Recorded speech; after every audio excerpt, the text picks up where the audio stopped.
Hello friends, आप सभी को छठ पूजा की बहुत बहुत शुभकामनाएं।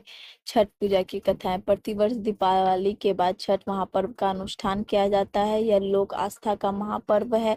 यह कार्तिक महीने के षष्ठी को मनाया जाता है।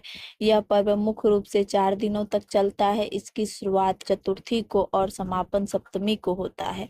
इससे कार्तिक छठ कहा जाता है। इसके अलावा चैत मास में भी छठ पूजा होती है, जिसे चैती छठ कहा जाता है। धार्मिक मान्यताओं के अनुसार देवी उषा को छठी मैया कहा जाता है।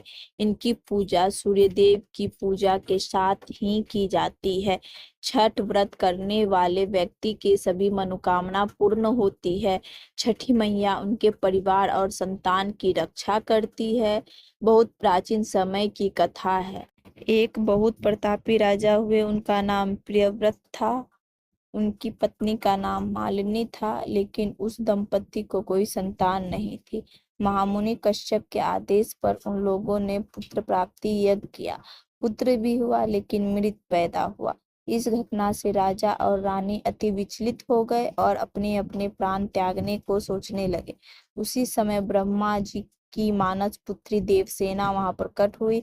उन्होंने राजा से कहा कि वे सृष्टि की मूल प्रवृत्ति के छठे अंश से उत्पन्न हुई है, इसलिए उनको षष्ठी कहा जाता है। उनकी पूजा करने से उन्हें संतान की प्राप्ति होगी। राजा और रानी ने बहुत ही नियम और निष्ठा पूर्वक छठी माता की पूजा की और उनको एक सुंदर सा पुत्र की प्राप्ति हुई। यह पूजा कार्तिक शुक्ल पक्ष षष्ठी को की गई है।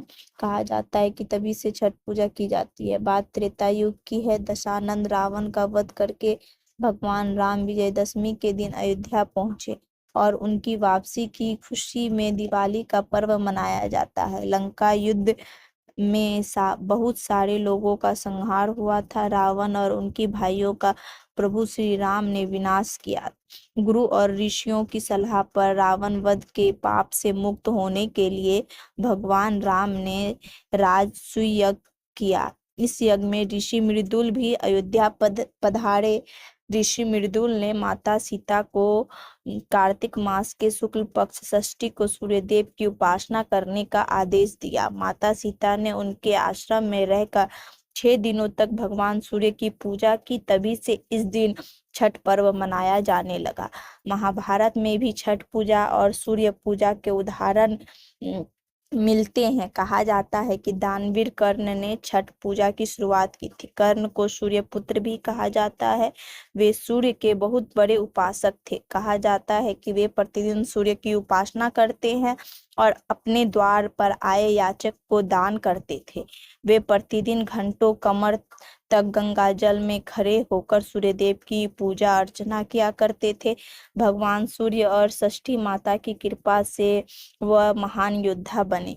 जब पांडव जुए में सब कुछ हार गए थे, तब द्रौपदी ने छठ पूजा की थी। छठ पूजा के उपरांत इसका फल मिला और पांडवों को अपना राजपाट वापस मिल गया और उन्होंने बहुत लंबे समय तक हस्तिनापुर पर राज किया। इन सभी कथाओं से छठ पूजा की प्राचीनता और महत्ता का पता चलता है। आज यह पर्व देश और विदेशों में भी मनाई जाती है। यह पर्व बिहार, उत्तरी पूर्व प्रदेश, मुंबई, दिल्ली, न्यूयॉर्क आदि जगहों पर मनाया जाता है। इस पर्व में लोक मंगल के तत्व समाहित हैं। सूर्य उपासना से जीवन को नव ऊर्जा मिलती है। छठ माता हम सब पर अपनी कृपा बनाए रखे। देश का विकास हो, सर्वत्र सुख और शांति रहे। यही छठ माता से प्रार्थना है। आपको ये स्टोरी कैसी लगी, कमेंट्स करके जरूर बताएं। अच्छी लगी हो तो लाइक करें, शेयर करें और मेरे चैनल पे पहली बार है तो सब्सक्राइब करें।